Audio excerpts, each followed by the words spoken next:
Segunda carta de Paulo aos Coríntios. Glória a Deus. Vamos observar o texto sagrado, capítulo 4 e versículo 7. Quem achou o texto sagrado, diga amém. Diz assim a palavra do Senhor: temos, porém, este tesouro em vasos de barro, para que a excelência do poder seja de Deus e não de Oremos a Deus. Senhor Deus eterno Pai, que está a tua palavra, Senhor. Eu sei que tu tem uma obra para realizar aqui hoje, então não deixe-nos, ó Deus, estarmos talvez com a nossa visão a se voltar a tantas e tantas coisas, mas que agora, Senhor, tenhamos total reverência àquilo que o Senhor vai falar conosco, para que o teu nome venha a ser glorificado. Amém, Jesus. Pode se assentar, irmãos. Louvar a Deus, bem feliz e bem alegre para Jesus. Irmãos, eu sempre digo que se tem alguém mais organizado do que Deus, eu desconheço. Nosso Deus é muito organizado, muito mesmo, irmãos, muito organizado. É até incrível, né, quando a gente fica refletindo, principalmente individualmente, você percebe que Deus é muito organizado. E quando a gente olha até mesmo para o ambiente de um culto, muito embora existam muitas liturgias de cultos, nossa igreja ela tem uma liturgia, as outras denominações ela tem uma liturgia de culto, mas tudo muito bem organizado. Olha como Deus é tão organizado.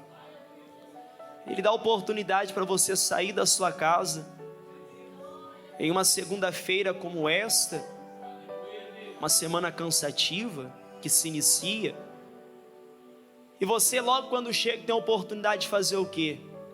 De dobrar os seus joelhos e orar. E por que Deus ele deu oportunidade para o ser humano sair da sua casa e vir para a igreja orar? É que ele é tão organizado que ele deixa um espaço dentro do culto, tão somente para que o homem, para que a mulher tenha contato direto com ele. Deus é organizado.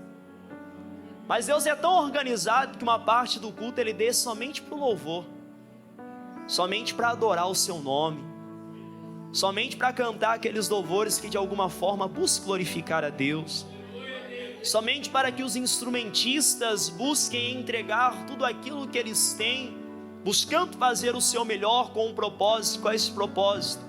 Haver uma certa harmonização para que o nome do Senhor seja glorificado.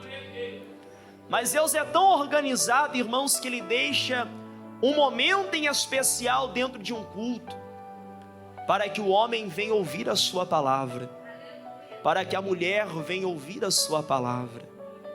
E esse é um dos momentos mais importantes dentro do culto. É o momento que o homem, que a mulher, ele deve abrir o seu coração e abrir mesmo. É o momento que o homem, que a mulher deve abrir a sua mente, ter uma plena consciência, porque é o momento que Deus ele quer revelar algo para nós. Então Deus é muito organizado, irmãos. As pessoas muitas vezes elas vêm para os cultos e talvez saem meio pisando duro no chão, dizendo: nossa, eu fui para o culto, parece que Deus não falou comigo. Como que não falou? Não falou com você porque talvez você não prestou atenção. Não falou com você porque talvez tu estava ligado no que você vai fazer amanhã na terça-feira. Não falou com você porque talvez existem coisas para você resolver ainda durante a semana e tu estás com a mente em todo lugar, mas menos com a tua mente ligada em Deus. Por isso que Deus não fala, irmãos. Por isso que muitas pessoas elas saem pisando às vezes firme e às vezes quer culpar a Deus. Quer dizer: Senhor, fui lá no culto, tentei de alguma forma ouvir algo, parece que eu voltei mais frustrado. Mas volta mesmo, irmãos, Por que que volta? A palavra de Deus, ela revela para nós que Deus, ele somente não rejeita um tipo de coração, um coração aquebrantado e contrito.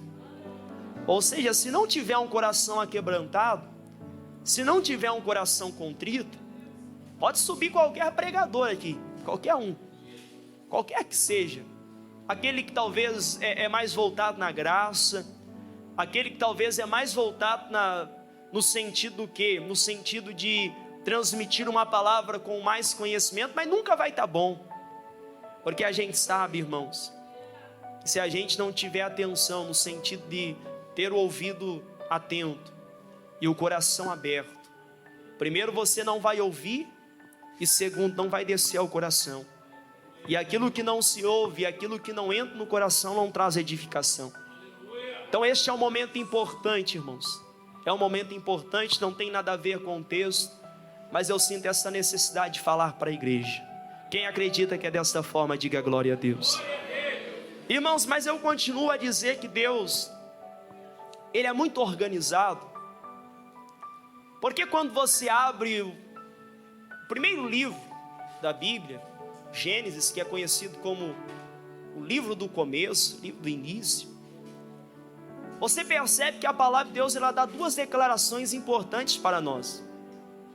A primeira é que Deus existe, e a segunda é que Deus é criador de todas as coisas. Por isso, quando você abre a palavra de Deus, você encontra o que? No princípio criou Deus os céus e a terra. E eu digo que se você olhar, irmãos, para o Antigo Testamento, mais especificadamente o livro do Gênesis, você vai ter uma rápida percepção que Deus, Ele é um verdadeiro arquiteto, no sentido de fazer as coisas perfeitas. No princípio Ele cria os céus, cria a terra, cria as árvores, faz divisão entre as águas, faz divisão entre o dia e a noite. Deus muito organizado. Só que Deus, Ele faz as coisas tão perfeitas, cria animais, cria seres das águas, seres das próprias nuvens dos céus, cria animais e várias espécies de animais.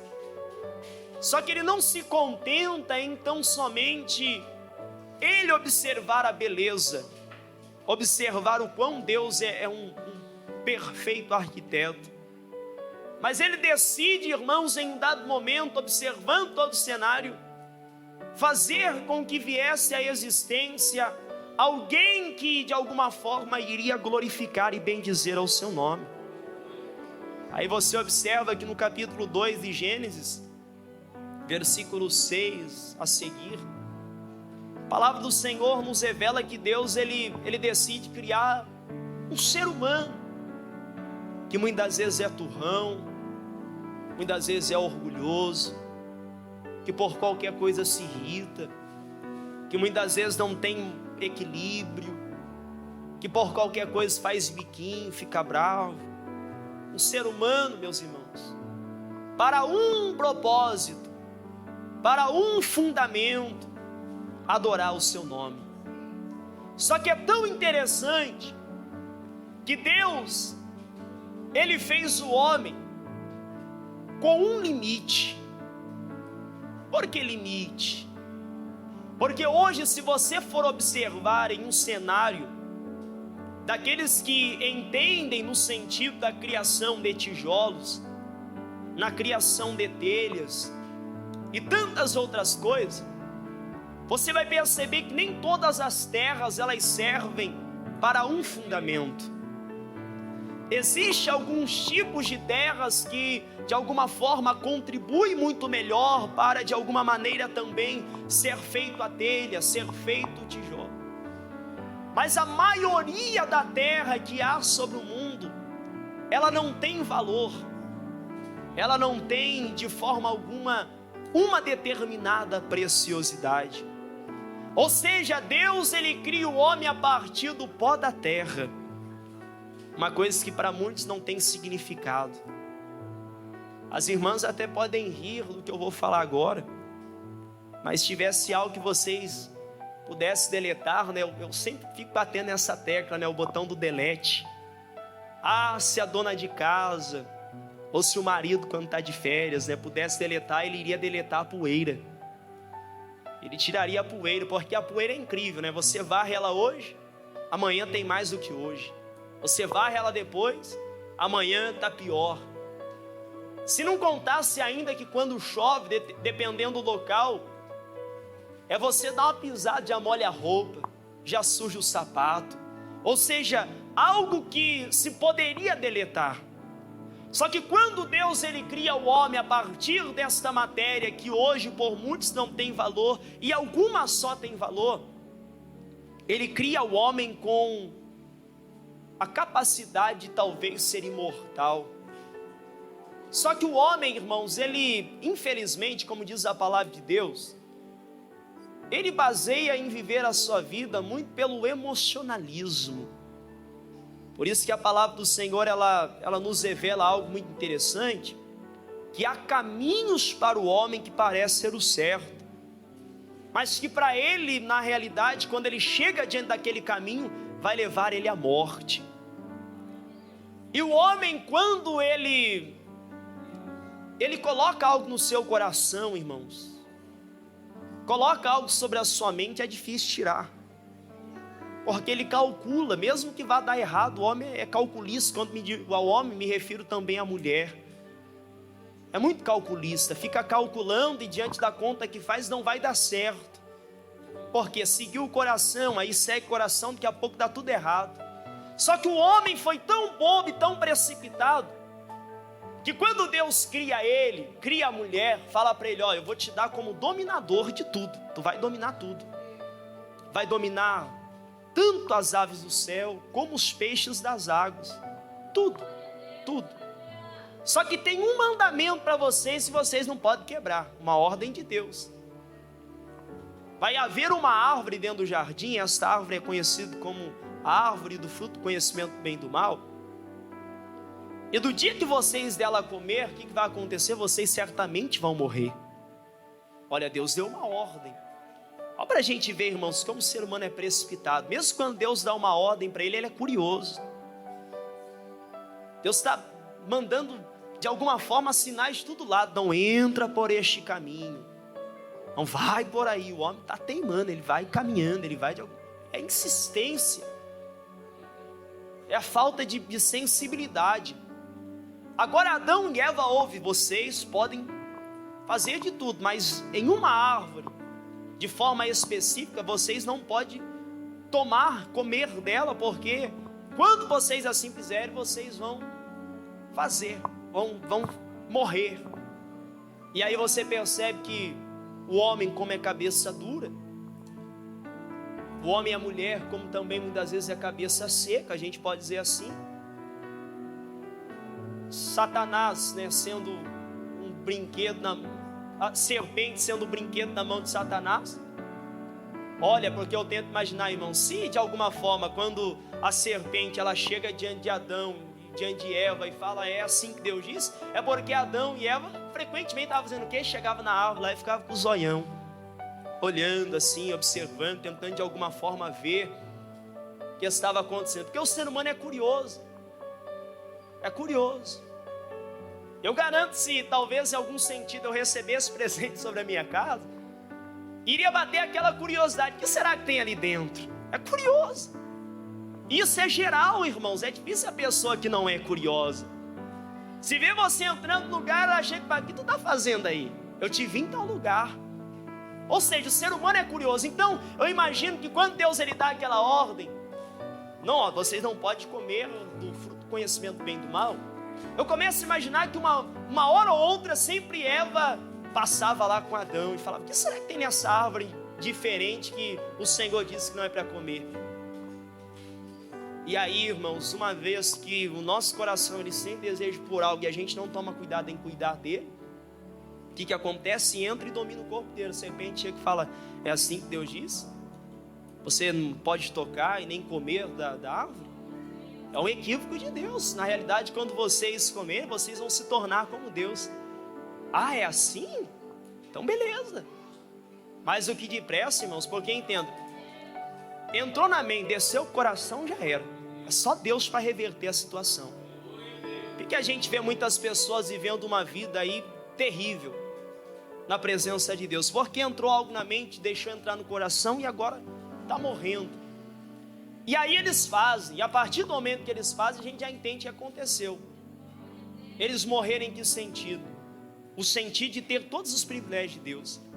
O tempo passa, e em Gênesis 6:3 você vai observar que Deus ele diz: olha, o meu espírito, ele não vai habitar mais no homem. Ele vai ter a idade de 120 anos, ele não vai viver mais do que isso. Não vai. Por quê, irmãos? O homem era alguém que teve um privilégio muito grande, muito tremendo. E aí o tempo passa, a gente percebe que muitas coisas aconteceram. Deus sempre tentava reatar a aliança com o homem, mas o homem sendo turrão, sendo alguém que não, comigo é assim, funciona assim, pedra é pedra, pau é pau e não tem conversa. Acontece o que? Rejeita a aliança de Deus. E com o passar do tempo, Deus ele olha para essa terrinha aqui chamado corpo do ser humano e lembra deste povo, dando-lhes uma promessa. E que promessa é essa? Que viria aquele que iria de alguma forma novamente reatar a aliança perdida. Me refiro a Jesus, e ele vem, cumpre o seu ministério com 30 anos, 3 anos e meio, ele de alguma forma ele demonstra o poder magnífico que Deus deu sobre as suas mãos. Jesus fazia maravilhas, realizava coisas grandes, mas Jesus ele tinha uma missão, e a missão todos nós entendemos que era ser o quê? Era ser o único mediador entre Deus e os homens, e glória a Deus por isso, porque se não fosse Jesus eu e você não estávamos aqui, porque se não fôssemos Jesus nós não teríamos a oportunidade de desfrutar já o que a gente desfrutou neste culto, porque se não fosse Jesus nós não choraríamos na sua presença, nós não teríamos o contato direitinho com o Pai, nós não teríamos a oportunidade de falar com o Senhor, seja no nosso trabalho, seja no nosso quarto, seja na rua. Graças a Deus que Ele enviou Jesus, irmãos. Graças a Deus. Graças a Deus que Deus olhou para o mundo. Eu amo este mundo, penso que eles são ruins de lida. Eu amo este mundo. Foi enviar meu filho. Então ele vem, irmãos. Jesus cumpre o seu ministério. Só que com o passar do tempo, foi se percebendo que o ser humano, ele esquece que por mais que ele seja uma matéria composta de barro, de pó, ele carrega em si uma preciosidade. Por isso que eu digo, irmãos, que Deus é tremendo, que Ele nos fez limitado. Torna a dizer, Deus é tremendo, pare para você calcular. Deus é tão tremendo que Ele te fez limitado, você tem um limite. Eu tenho um limite, se eu atingir aquele limite eu explodo, você explode. Mas Ele deu este limite para nós com um propósito: ser dependente. Quem é dependente de Deus aí, diga glória a Deus. E não é bom ser dependente, irmãos? Como é bom! Ah, irmãos, como é bom ser dependente de Deus. Como é bom, né? Como é bom ser dependente de Deus. É como uma criança. Uma criança, quando ela começa a dar os seus primeiros passos, a mãe e o pai ali deixa de alguma forma ela talvez ter uns tombos, cair. Mas logo quando vê que ela não está conseguindo desenvolver, o que a mãe e o pai faz? Vai lá, pega ela no colo. Com Deus é a mesma coisa, irmãos. Muitas vezes Deus ele vai dando corda para mim, para você, vai deixando a gente ir, e a gente vai meio que cambeteando, a gente vai meio que se arrastando, meio que caindo. Aí quando Deus vê que não dá mais, Ele fala: vem aqui no meu colo. E aí você senta perto do Senhor e sente ali aquele conforto do colo de Deus. E quando sente aquele conforto, você se levanta. E quando se levanta, tu lembra: ah, Senhor, Tu é tão maravilhoso. Eu sabia que o Senhor não iria me desamparar nessa situação. Ou seja, Deus é tremendo, irmãos. Fez eu e você limitado para que a gente fosse dependente. Quem quer ser ilimitado aí? Eu não quero. Não quero, irmãos. Ser um ser ilimitado. Não quero. Não quero porque não existe nada melhor do que, de alguma forma, se entregar a Deus. Porque se eu fosse um ser ilimitado, ou você também, nós não iríamos chorar mais. E é tão lindo, né, que quem chora para Deus, ele tem resposta. Quem chora para Deus, ele vê coisas grandes, ele vê coisas maravilhosas. Ou seja, quando você olha para todo esse cenário, irmão, ser dependente é muito glorioso. Só que com o passar do tempo, sabe o que acontece? Jesus, ele cumpre a sua missão.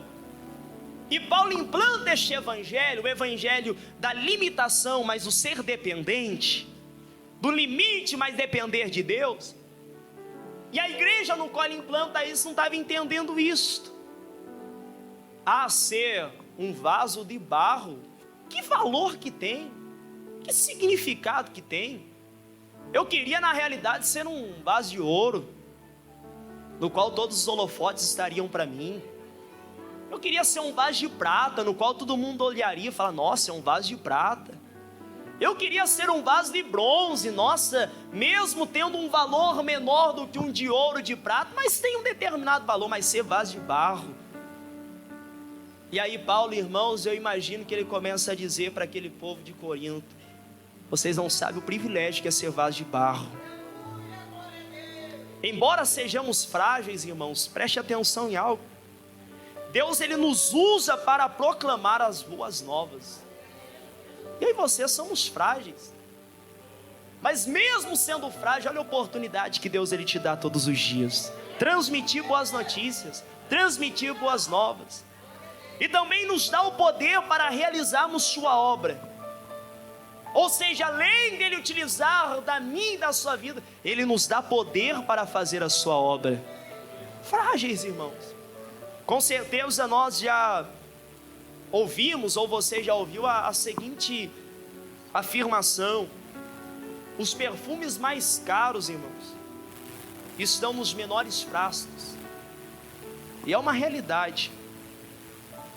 E é uma realidade, é incrível, quando você compra um frasco de perfume pequeno, se comparado a um que talvez é grande, ele não tem um cheiro tão legal, mas aquele pequenininho talvez pagou-se caro.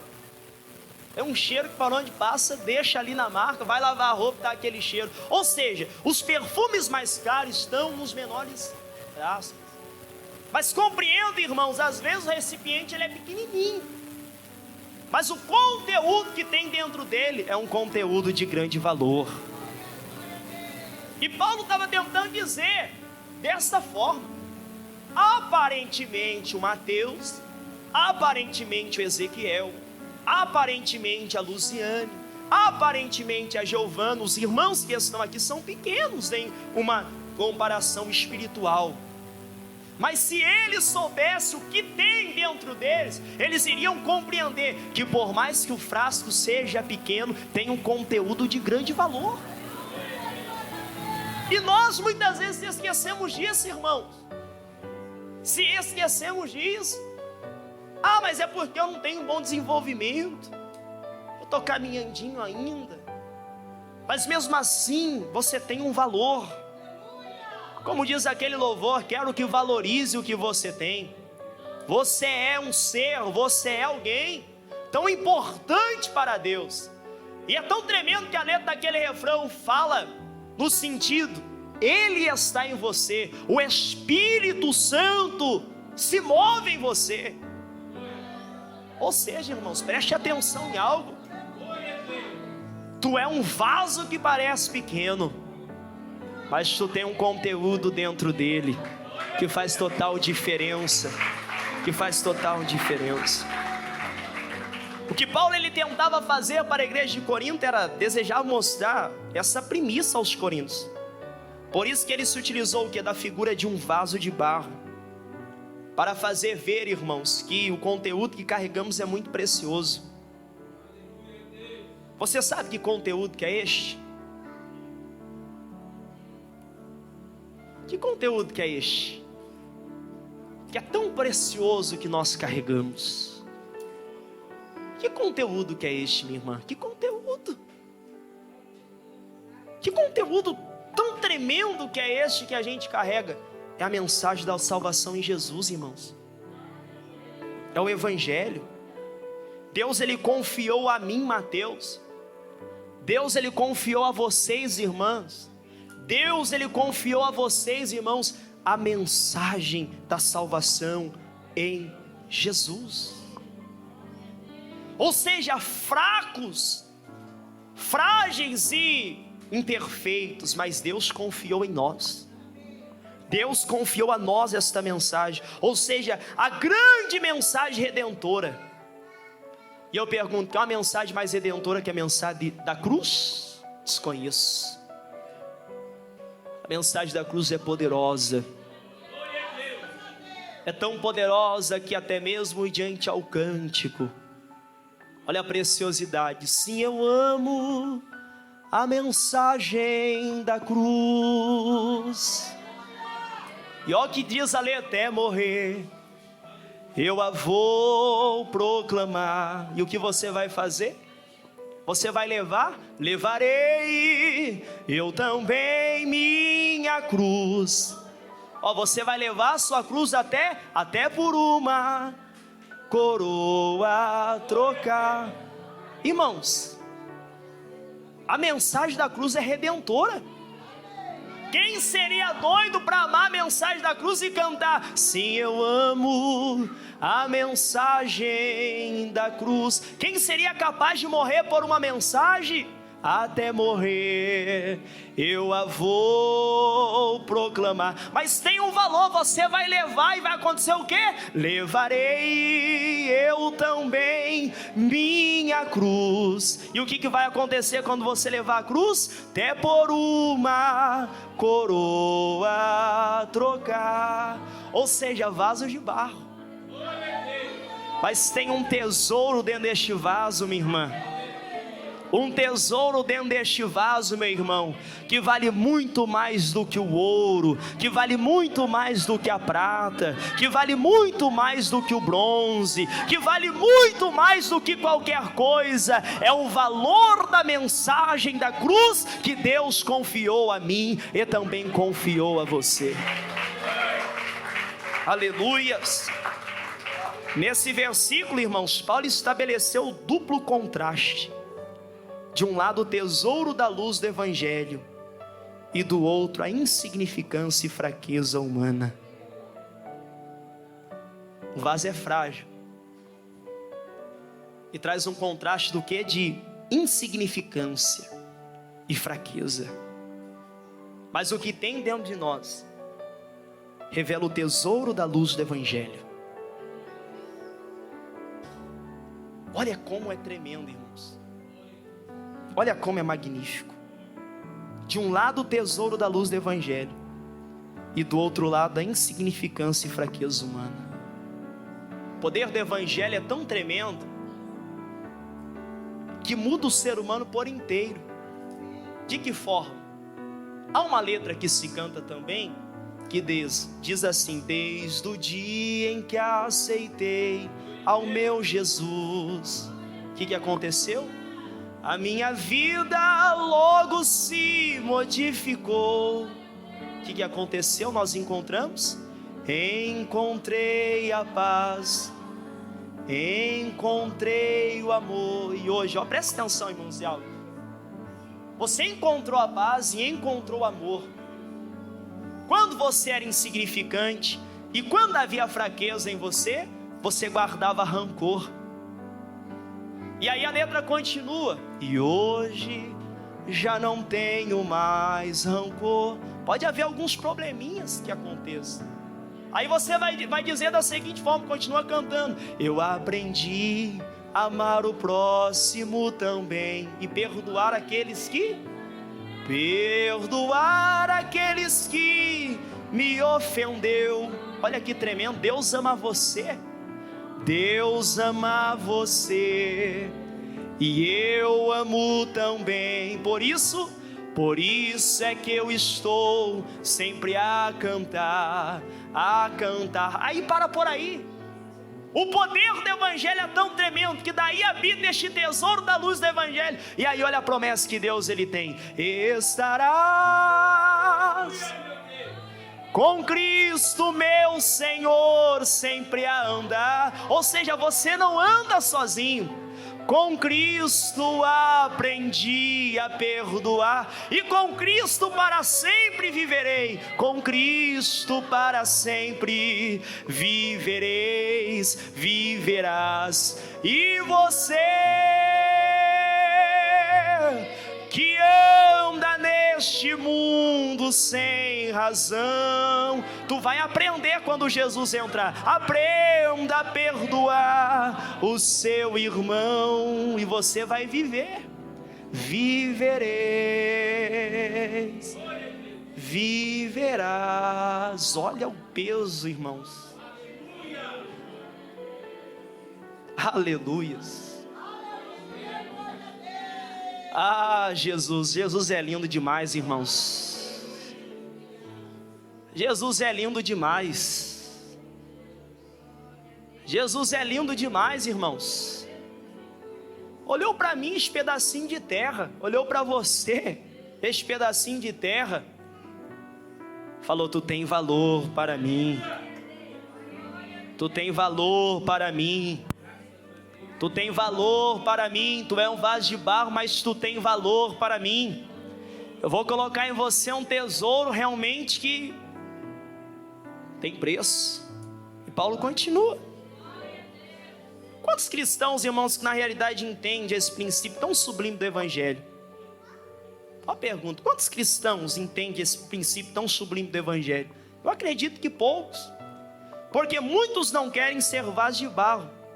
Segundo alguns, bom mesmo é ser mais precioso do que o ouro. Porque o vaso de barro, ele apresenta algum brilho. Se você tiver uma flor na tua casa, ela quebrar, sabe o que vai acontecer? Tu vai jogar fora o vaso, mas vai guardar a flor e comprar outro vaso. Ou seja, bom mesmo para muitos é ser mais precioso do que o ouro. Na antiguidade, para os irmãos terem noção, os vasos de barro eram muito utilizados para armazenar tipo de coisa barata e valiosa. E apesar disso, o vaso continuava a ser de barro e era facilmente descartável. Facilmente descartável. Só que Deus, como Ele trabalha além da limitação humana, para mostrar que nós somos inteiramente dependentes dEle, Ele fez o quê? Ele fez de mim e de você um vaso de barro, para que nós jamais viéssemos permitir se esquecer quem sou eu e quem é você. Por isso que Ele te fez de barro, meu irmão. Por isso que Ele te fez de barro, minha irmã. Para que todos os dias você viesse olhar para o espelho e dizer: quem sou eu? Quem sou eu? Tenta imaginar como era você antes da sua conversão. Tente imaginar como você era antes da sua conversão. Talvez um beberrão, talvez uma beberrona, talvez alguém que se envolvia só em coisas que não prestavam. E aí todas as vezes que a gente, de alguma forma, esquecer quem a gente é, Deus, Ele fez a gente de barro, para que a gente novamente olhasse para o espelho e compreendesse que nós, irmãos, que nós agora somos um vaso de barro que reflete a glória do Senhor. Por isso que Ele fez eu e você de barro. Por isso, para que em todos os lugares que a gente fosse, quando a gente pensasse em dizer: opa, parece que eu já não quero ser um vaso de barro não, Deus olhasse para nós e falasse: você vai se lembrar todos os dias, você é um vaso de barro. Só que um vaso de barro, irmãos, é tão tremendo que é no contraste entre a incapacidade e o extraordinário poder de Deus que se revela o inestimável tesouro do Evangelho.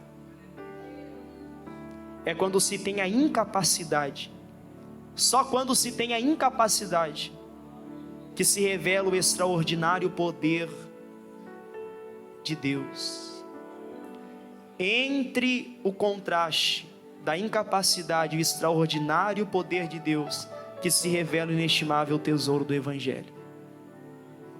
Por que entra a incapacidade? Por que Deus iria pegar uma pessoa capaz? Se Deus pegar uma pessoa que é totalmente capaz, sempre ela vai jogar na cara de Deus. Deus vai chegar até ela e falar, ó, é dessa forma, falar, eu já sei.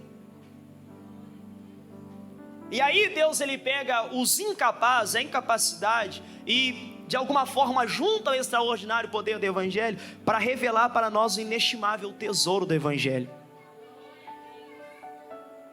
Deus só trabalha em quem se permite, se deixa ser levado. Deus somente consegue trabalhar naqueles que de alguma forma compreendem que diminua eu, para que o Senhor cresça.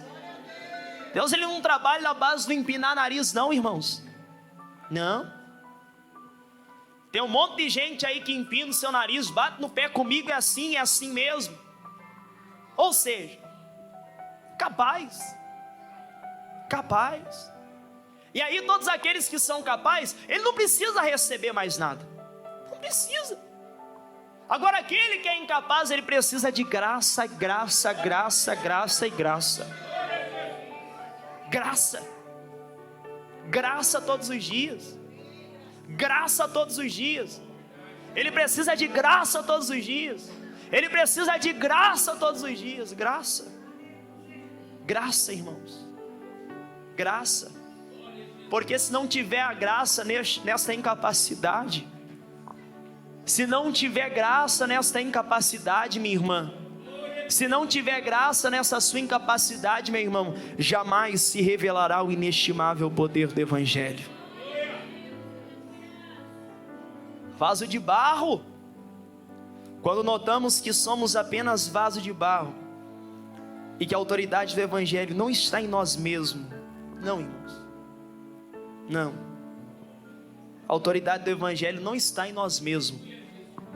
Podemos pregar bonito, podemos orar lindamente, podemos expulsar demônios, podemos curar, podemos fazer todos os tipos de maravilha, mas a autoridade nunca vai estar em nós mesmos. Nunca, nunca, nunca. Mas totalmente em Deus. Deus em tudo, irmãos. Deus em tudo.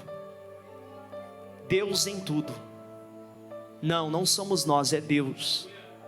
Nunca foi nós, sempre foi Deus, irmãos. Nunca foi nós mesmos, irmãos, sempre foi Deus. Nunca. Quando a gente compreender, notar que somos vasos de barro, que a autoridade do Evangelho não está em nós mesmos, mas totalmente em Deus, aí sim a gente vai poder declarar uma coisa que Paulo, ele disse em Romanos 11:36. E o que ele disse em Romanos 11:36? Ele não quis dizer, eu sou vaso de ouro e todos devem me adorar. Paulo, aqui apóstolo do Senhor, talvez tinha a oportunidade de se gabar. Não. Ele escreve em Romanos 11:36, aquilo que eu vou cantar. Porque dele, por ele, para ele são todas as coisas. É isso que ele fala. Porque dele, por ele, para ele são todas as coisas. Só quem é vaso de barro pode declarar isso. Que se for vaso de ouro, ele mesmo se apresenta. Porque há uma diferença entre aquele que anda com Deus e aquele que não anda com Deus. Aquele que não anda com Deus, sabe o que ele faz? É ele que se apresenta, é ele que diz quem ele é. Ah, porque comigo é assim. Sempre vai se apresentar. Mas aquele que anda com Deus, ele é diferente. Ele não se apresenta. É o próprio Deus quem diz quem ele é. Não se apresenta. Ele anda na rua e a pessoa olha para ele, opa, paz o Senhor, irmãos. Mas eu nem conheço esses irmãos. Por quê? Porque ele não se apresenta. Ele anda com Deus e Deus mesmo diz, eu sei quem ele é. Por quê? Porque constantemente ele continua dizendo: porque dele, por ele, para ele são todas as coisas. Porque dele, por ele, para ele são todas as coisas. Aí ele não vai referir-se à glória a ele mesmo, porque tem pessoas que fazem e querem a glória para ele. Tem pessoas que realizam, e a palavra de Deus ela diz: o que a mão direita fez, a esquerda não precisa ficar sabendo. E quantas pessoas que no nosso tempo que nós vivemos, elas querem atribuir a glória para ela. E somente quem entende que ele é vaso de barro, e que a autoridade do evangelho não está em nós, mas totalmente em Deus, ele não vai declarar glória para ele mesmo, mas ele vai continuar sempre dizendo: a ele a glória,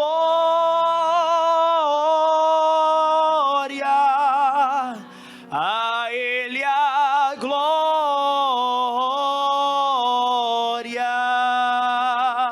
a ele a glória, para sempre, amém.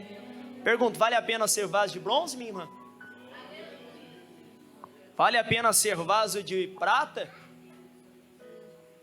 Vale a pena ser vaso de ouro? Vale.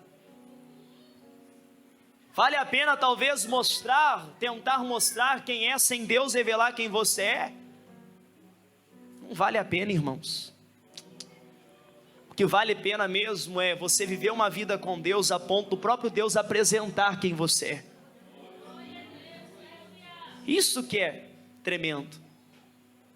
E outra coisa, irmãos, para a gente encerrar: o vaso de bronze, o vaso de prata e o vaso de ouro, ele tem uma diferença total com o vaso de barro. O vaso de ouro, o vaso de prata e o vaso de bronze, o oleiro não consegue trabalhar nele. Mas agora o vaso de barro, Jeremias certa vez foi alertado por Deus: levanta-te e desce à casa do oleiro. Levanta-te e desce. E quando ele chega lá, ele começa a ver o quê? Um vaso sobre as mãos do oleiro. Eu imagino aquele oleiro com todo aquele cuidado, trabalhando naquele vaso. Só que de repente, aquele vaso, ele fez o quê? Pum, caiu no chão. E o que chamou a atenção de Jeremias é que aquele vaso que estava no chão, sabe o que Deus ele fez com ele? O oleiro, melhor dizendo, fez com aquele vaso. Ele não pegou com a sua pazinha e jogou no lixo como muitos fazem. Não. Ele pegou aquele vaso no chão e tornou a fazer dele um novo vaso. Comigo e com você é a mesma coisa, meu irmão. Quantas vezes que tu caiu? Quantas vezes que eu caí? Quantas vezes que nós estejamos a ponto de realmente ser descartado pelas pessoas. Mas Deus olhou para mim, olhou para você e disse: não, eles são diferentes. Eles não são vaso de ouro, não são vaso de prata, muito menos de bronze. Eles são vasos de barro, e sendo vaso de barro, há sempre permissão para mim trabalhar, moldar, fazer o que eu quero, da maneira que eu quero, do jeito que eu quero. Seja um vaso de barro. Seja um vaso de barro, para que você sempre declare: porque dele, por ele, para ele são todas as coisas. Se coloque de pé, irmãos. Se coloque de pé. Se coloque de pé nesta noite. Aleluias. Aleluias. Se você talvez quer ser aquele que tem de alguma forma brilhar mais, passe a olhar para a sua vida hoje E a partir desta autoexaminação, tu vai falar para o Senhor: Deus, eu não quero ser vaso de ouro, não. Eu quero nem muito menos ser vaso de prata, nem vaso de bronze, mas eu quero ser vaso de barro. Feche os seus olhos aí, reflita. Há um louvor muito tremendo, irmãos, que ele baseia-se muito aqui no que a gente pregou. E eu tenho por certo que muitos dos irmãos que estão aqui sabem. Então você vai fechar os seus olhos mesmo, e você de alguma forma vai declarar algo comigo. Eu quero ser, Senhor amado,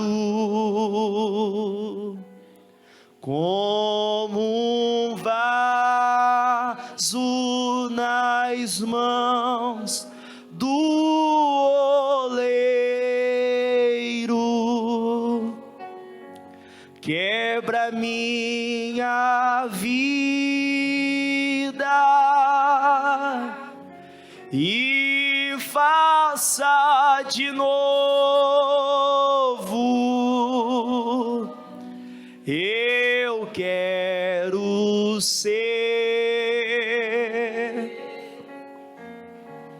eu quero ser um vaso novo. Será que você pode declarar mais uma vez? Eu quero. Declare ao Senhor agora, nesta hora, o que você quer ser. Senhor. Olha, meus irmãos, que maravilha, como um vaso. Isso, declare ao Senhor. Do oleiro. E o que você vai dizer ao Senhor? Quebra-me. Isso, declare com os olhos fechados, com toda a sua alma. Peça ao Senhor para te quebrar e fazer de novo aqui nesta noite. Aleluias! Eu quero ser, eu quero ser um vaso novo. E o vaso de barro, ele sempre fala assim: faço o teu querer, Senhor amado. Tu és o oleiro, és oleiro, e eu, este vaso, quebra minha vida, quebra minha. Isso, declare nesta noite e faça. Oh, aleluias! Eu quero ser, eu quero ser um vaso novo.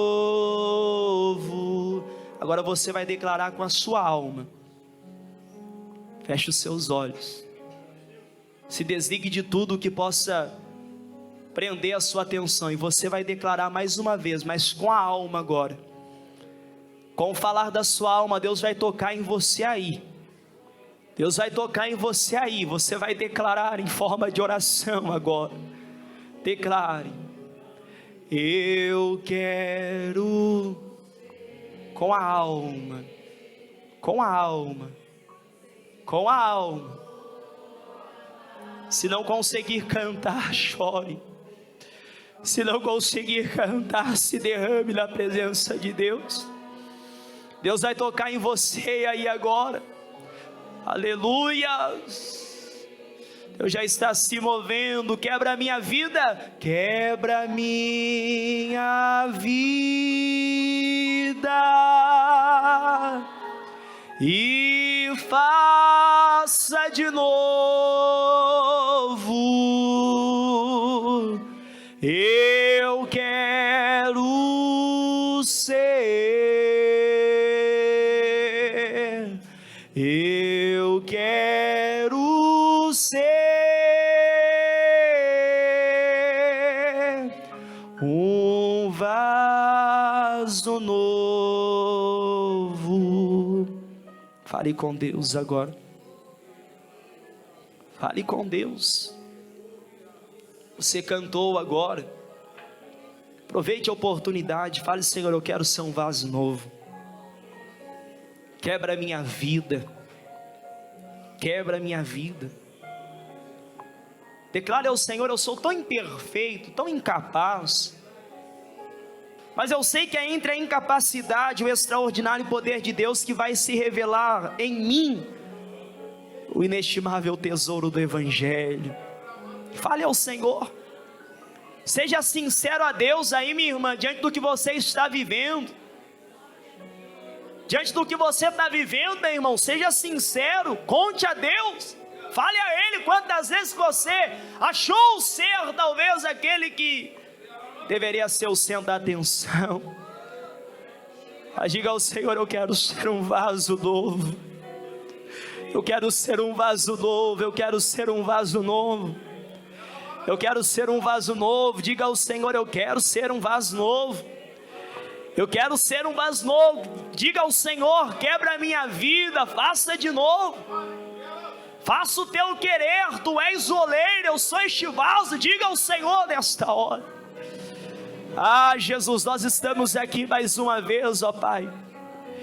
E a palavra do Senhor, ela nos trouxe aqui uma grande revelação, que existe tesouros neste vaso de barro.